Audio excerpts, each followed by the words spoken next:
Hi hello ನಮಸ್ಕಾರ ಸ್ನೇಹಿತರೆ, RBI's YouTube ಚಾನಲ್ಗೆ ಸ್ವಾಗತ. ಸ್ನೇಹಿತರೆ, ಈಗ ಟೀಮ್ ಇಂಡಿಯಾ T20 ವಿಶ್ವ ಚಾಂಪಿಯನ್ಸ್ ಆಗಿದ್ದು ಆಯಿತು. ಜೊತೆಗೆ ರೋಹಿತ್ ಶರ್ಮಾ ಮತ್ತು ನಮ್ಮ ವಿರಾಟ್ ಕೊಹ್ಲಿ ಜೊತೆಗೆ ಜಡೇಜಾ ಈ ಮೂವರು ದಿಗ್ಗಜರು T20 ಫಾರ್ಮ್ಯಾಟ್ನಿಂದ ನಿವೃತ್ತಿ ಪಡೆದಿದ್ದು ಆಯಿತು. ಇದೆಲ್ಲದರ ನಡುವೆ ನಮ್ಮ ಕೋಚ್ ರಾಹುಲ್ ದ್ರಾವಿಡ್ ಈಗ ಮಾಜಿ ಕೋಚ್ ಆಗಿದ್ದು ಆಯಿತು. ಇದೆಲ್ಲದರ ನಡುವೆ ರಾಹುಲ್ ದ್ರಾವಿಡ್ ಅವರ ಜಾಗಕ್ಕೆ ನಮ್ಮ ಗೌತಮ್ ಗಂಭೀರ್ ಅವರು ಕೂಡ ಬಂದಾಗಿದೆ.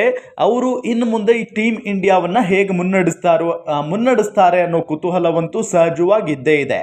ಇದೆಲ್ಲದರ ನಡುವೆ ರೋಹಿತ್ ಶರ್ಮಾ ಮತ್ತು ವಿರಾಟ್ ಕೊಹ್ಲಿ ಅವರ ಸ್ಥಾನವನ್ನ ಯಾರು ತುಂಬುತ್ತಾರೆ ಅನ್ನೋ ಒಂದು ಪ್ರಶ್ನೆ ಅಂತೂ ಇದ್ದೇ ಇದೆ. ಬಹಳ ಪ್ರಮುಖವಾಗಿ ಎಲ್ಲರನ್ನ ಕೇಳಿದಂತಹ ಸಂದರ್ಭದಲ್ಲಿ ಎಲ್ಲರೂ ಹೇಳೋದು ಇದ್ದೇ ಇದೆ. ಅಂದ್ರೆ ಏನಪ್ಪಾ ಅದು, ವಿರಾಟ್ ಕೊಹ್ಲಿ ಅವರ ಜಾಗವನ್ನ ಪ್ರಿನ್ಸ್ ಶುಭ್ಮನ್ ಗಿಲ್ ಅವರು ತುಂಬುತ್ತಾರೆ, ಅಥವಾ ನಮ್ಮ ಯಶಸ್ವಿ ಜೈಸ್ವಾಲ್ ಅವರು ಇದ್ದಾರೆ, ಹೀಗೆ ಬಹಳಷ್ಟು ಆಪ್ಷನ್ಗಳನ್ನ ಹೇಳ್ತಾ ಇದ್ದಾರೆ.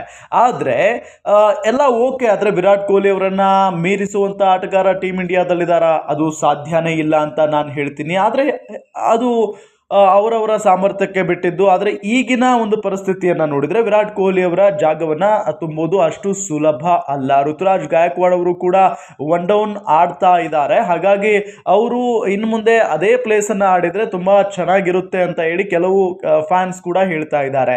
ಇದೆಲ್ಲದರ ನಡುವೆ ಕ್ಯಾಪ್ಟನ್ ರೋಹಿತ್ ಶರ್ಮಾ ಇದ್ದಾರಲ್ಲ, ಅವರ ಒಂದು ಜಾಗವನ್ನ ತುಂಬೋದು ಅಷ್ಟು ಸುಲಭ ಅಲ್ಲ. ತುಂಬಾ ಸ್ಫೋಟಕ ಆಟಗಾರ, ಜೊತೆಗೆ 100 ಹೊಡೆಯುವಂತ ತಾಕತ್ತಿರುವಂತ ಆಟಗಾರ. ಅವರ ಒಂದು ಪ್ಲೇಸ್ ತುಂಬೋದು ತುಂಬಾ ಕಷ್ಟ. ಆದ್ರೆ ಯಶಸ್ವಿ ಜೈಸ್ವಾಲ್ ಅವರಿಗೆ ಆ ಒಂದು ಸಾಮರ್ಥ್ಯ ಇದೆ ಅಂತ ಹೇಳಿ ಬಹಳಷ್ಟು ಜನ ಹೇಳ್ತಾ ಇದ್ದಾರೆ. ಜೊತೆಗೆ ಅಭಿಷೇಕ್ ಶರ್ಮಾ ಕೂಡ ಎಂಟ್ರಿ ಆಗಿದ್ದಾರೆ. ಈಗ ರೋಹಿತ್ ಶರ್ಮಾ ಜಾಗಕ್ಕೆ ಅಭಿಷೇಕ್ ಶರ್ಮಾ ಕೂಡ ಎಂಟ್ರಿ ಆಗಿದ್ದಾರೆ. ಇದೆಲ್ಲದರ ನಡುವೆ ಒಂದು ಪ್ರಶ್ನೆ ಇದೆ, ಯಾರು ಓಪನರ್ ಆಗ್ತಾರೆ? ಈ ಮೂವರ ನಡುವೆ ಈಗ ಬ್ಯಾಟಲ್ ಶುರುವಾಗಿದೆ. ಮೂವರಲ್ಲ, 4 ನಡುವೆ. ಯಾಕೆ ಅಂತ ಹೇಳಿದ್ರೆ ಋತುರಾಜ್ ಗಾಯಕ್ವಾಡ್, ಅಭಿಷೇಕ್ ಶರ್ಮಾ, ಶುಭ್ಮನ್ ಗಿಲ್ ಜೊತೆಗೆ ಯಶಸ್ವಿ ಜೈಸ್ವಾಲ್ ಈ 4 ಜನ ಕೂಡ ಓಪನಿಂಗ್ ಬ್ಯಾಟ್ಸ್ಮನ್ಸ್. ಎಲ್ಲಾ ಫ್ರಾಂಚೈಸಿಗಳಲ್ಲೂ ಕೂಡ ಇವರು ಓಪನರ್ಸ್ ಆಗಿ ಆಟ ಆಡ್ತಾರೆ. ಅಂತ ಸಂದರ್ಭದಲ್ಲಿ ಈಗ ಟೀಮ್ ಇಂಡಿಯಾಗೆ ಬೇಕಾಗಿರೋದು ಓಪನರ್ಸ್. ಹಾಗಾಗಿನೇ ಯಾರು ಈ 4ರಲ್ಲಿ ಓಪನಿಂಗ್ ಬ್ಯಾಟಿಂಗ್ ಮಾಡಬಹುದು? ಆದ್ರೆ ಈ ಜಿಂಬಾಬ್ವೆ ಸರಣಿಯಲ್ಲಿ ನಾವು ಕಂಡ ಹಾಗೆ 3 ಜನ ಎಕ್ಸ್ಚೇಂಜ್ ಆಗಿಬಿಟ್ರು. ಶುಭ್ಮನ್ ಗಿಲ್ ಕಂಟಿನ್ಯೂ ಆಗಿ ಆಡ್ತಾ ಇದ್ರೆ ಓಪನಿಂಗ್ ಆಗಿ, ಇಲ್ಲಿ 2ನೇ ಓಪನರ್ ಆಗಿ ನಮ್ಮ ಯಶಸ್ವಿ ಜೈಸ್ವಾಲ್ ಮತ್ತು ಅಭಿಷೇಕ್ ಶರ್ಮಾ ಒಂದಿಷ್ಟು ಮ್ಯಾಚ್ ಎಕ್ಸ್ಚೇಂಜ್ ಆಗ್ತಾ ಆಡಿದ್ರು ನಾವು ಗಮನಿಸಿದ ಹಾಗೆ. ಮೊದಲೆಲ್ಲ ಅಭಿಷೇಕ್ ಶರ್ಮಾ ಆಡಿದ್ರು ಓಪನರ್ ಆಗಿ, ಅದಾದ ನಂತರ ಬಂದಿದ್ದು ಯಶಸ್ವಿ ಜೈಸ್ವಾಲ್ ಬಂದ ತಕ್ಷಣ ಅವರಿಗೆ ಓಪನಿಂಗ್ ಸ್ಲಾಟ್ ಬಿಟ್ಕೊಟ್ಟು ಅಭಿಷೇಕ್ ಶರ್ಮಾ ಮಧ್ಯಮ ಕ್ರಮಾಂಕದಲ್ಲಿ ಬ್ಯಾಟ್ ಬೇಯಿಸಿರೋದನ್ನ ಕೂಡ ನಾವು ಗಮನಿಸಿದ್ವಿ.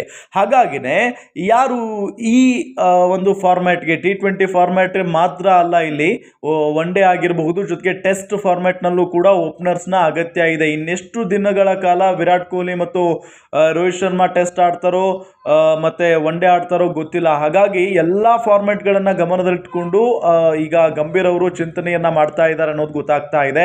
ಹಾಗಾಗಿನೇ ಉತ್ತಮವಾದಂತ ಪರ್ಫಾರ್ಮೆನ್ಸ್ ಅಂತೂ ಕೂಡ ಇಲ್ಲಿ ನೀಡಿದ್ದಾರೆ. ಯಶಸ್ವಿ ಜೈಸ್ವಾಲ್ ಆಗಿರಬಹುದು, ಗಿಲ್ ಆಗಿರಬಹುದು, ಜೊತೆಗೆ ನಮ್ಮ ಅಭಿಷೇಕ್ ಶರ್ಮಾ ಆಗಿರಬಹುದು. ಹಾಗಾಗಿ ಈ ಮೂವರ ನಡುವೆ ಬಿಗ್ ಫೈಟ್ ನಡೀತಾ ಇದೆ. ಋತುರಾಜ್ ಗಾಯಕ್ವಾಡ್ ಅಂತೂ ಒನ್ ಡೇ ಅಂದ್ರೆ ಒನ್ ಡೌನ್ ಬರ್ತಾ ಇರೋದು ನಾವು ಗಮನಿಸ್ತಾ ಇದ್ದೀವಿ. ಹಾಗಾಗಿ ಆ ಸ್ಲಾಟ್ ಅವರಿಗೆ ಫಿಕ್ಸ್ ಮಾಡುವಂತ ಎಲ್ಲಾ ಸಾಧ್ಯತೆ ಇದೆ. ಇನ್ನು ಓಪನಿಂಗ್ ಬ್ಯಾಟ್ಸ್ಮನ್ಗಳಲ್ಲಿ ಬಹಳಷ್ಟು ತಿಕ್ಕಾಟ ನಡೀತಾ ಇರೋದು. ಶುಭ್ಮನ್ ಗಿಲ್ ಓಕೆ, ಒಂದು ಲೆವೆಲ್ಗೆ ಅದ್ಭುತವಾಗಿ ಆಟ ಆಡ್ತಾರೆ, ಸ್ಲೋ ಆಗಿ ನೋಡಿಕೊಂಡು ತುಂಬಾ ಚೆನ್ನಾಗಿ ಆಟ ಆಡ್ತಾರೆ ಇನ್ನಿಂಗ್ಸ್ ಕಟ್ಟುವಲ್ಲಿ. ಆದರೆ ಯಶಸ್ವಿ ಜೈಸ್ವಾಲ್ ಮತ್ತು ಅಭಿಷೇಕ್ ಶರ್ಮಾ ಇಬ್ರು ಕೂಡ ಸ್ಫೋಟಕ ಬ್ಯಾಟ್ಸ್ಮನ್ಗಳು, ಒಂದು ರೀತಿಯಾಗಿ ಎಡಗೈ ಬ್ಯಾಟ್ಸ್ಮನ್ಗಳು. ಈ ಹಿಂದೆ ಇದ್ರಲ್ಲ, ನಮ್ಮ ಸೆಹವಾಗ್ ಇದ್ರು, ಜೊತೆಗೆ ಧವನ್ ಇದ್ರು, ಆ ರೀತಿಯಾದಂಥ ಸ್ಫೋಟಕ ಆಟಗಾರರು. ಜೊತೆಗೆ ಇವರು ಲೆಫ್ಟ್ ಹ್ಯಾಂಡರ್ಸ್ ಆಗಿರೋದ್ರಿಂದ ಇವರಿಬ್ಬರಲ್ಲಿ ಒಬ್ಬರನ್ನ ಓಪನಿಂಗ್ ಸ್ಲಾಟ್ಗೆ ಆಡಿಸುವಂತ ಸಾಧ್ಯತೆ ಇದೆ. ಹಾಗಾಗಿನೇ ಬಹಳಷ್ಟು ಫೈಟ್ ನಡೀತಾ ಇದೆ ಸ್ನೇಹಿತರೆ. ನೀವು ಈ ಇಬ್ಬರಲ್ಲಿ ಅಥವಾ ಈ ಮೂವರಲ್ಲಿ ಶುಭ್ಮನ್ ಗಿಲ್ ಆಗಿರಬಹುದು, ಜೊತೆಗೆ ಅಭಿಷೇಕ್ ಶರ್ಮಾ, ಯಶಸ್ವಿ ಜೈಸ್ವಾಲ್, ಈ ಮೂವರಲ್ಲಿ ಯಾರು ಓಪನಿಂಗ್ ಬರಬೇಕು, ಓಪನರ್ಸ್ ಆಗಿ ಬರಬೇಕು ಅಂತ ಹೇಳಿ ನಿಮ್ಮ ಮನಸ್ಸಿನಲ್ಲಿದೆ, ನೀವು ಕೂಡ ಕಮೆಂಟ್ ಮಾಡಿ ತಿಳಿಸಿ. ಸ್ನೇಹಿತರೆ, ನಿಮಗೆ ನಮ್ಮ ಕಂಟೆಂಟ್ಗಳು ಇಷ್ಟವಾಗ್ತಾ ಇದ್ದಲ್ಲಿ ದಯವಿಟ್ಟು ನಮ್ಮ ಚಾನೆಲ್ಗೆ ಸಬ್ಸ್ಕ್ರೈಬ್ ಮಾಡಿ, ಸಪೋರ್ಟ್ ಮಾಡಿ.